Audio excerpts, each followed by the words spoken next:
কোন জামানায় বাস করি। বাবা সড়ক দুর্ঘটনায় মারা যাওয়ার পরই মা 4টা সন্তানকে ফেলে রেখে চলে যায়। তার মধ্যে একটা ছেলে বয়স 60 দিন, এই অবস্থায় তেনার মধ্যে রেখেই মাও চলে যায়। এই 4টা ছেলে মেয়েকে মানুষ করতেছে এই দাদা। তাদের খুব করুণ অবস্থা দেখেন। এই ভিডিওগুলো শেয়ার করতে ভুলবেন না, এত পরিমাণে শেয়ার করবেন যেন প্রত্যেকটা মানুষের সামনে এই ভিডিওগুলো যায়। এই দেখেন, আসেন দেখেন, এই যে দোকানের অবস্থা দেখছেন না, এই হলো তার দোকানের অবস্থা। আর এটা হলো দাদা। আর এই বাচ্চাটা দেখছেন না, বয়স যখন 4 দিন তখনই এই বাচ্চাটাকে ওর মা তেনার মধ্যে রেখে ওই ঢালের পর, মানে ওই মোড়ের পর না, ওই মোড়ের পর রেখে চলে যায়। মানে সিজার করে হয়, তারপর রেখে চলে যায়। তোমার নাম কি? আব্দুল্লাহ। আর তোমার নাম? ইমামুল। এই যে পিছনে বসে আছে উনি কি হয় তোমার? দাদু। তোমার দাদু তোমার আব্বা এবং মা কোথায়? চলে গেছে, চলে গেছে।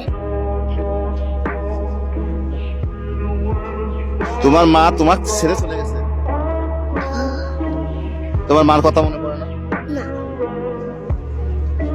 আচ্ছা, ও যে বিষয়টা বলতেছে, আসলে ঘটনাটা কি? ওনা থুয়ে কিভাবে চলে গেল, কি একটু যদি একটু বলতেন।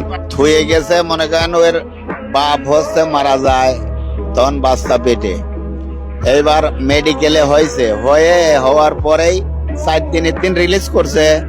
রিলিজ করার খবর এরা পায়া মনে করেন যে মোড়ে আসে ওই বাচ্চাকে মোড়ে নামা দিয়ে থুই চলে গেছে মাও।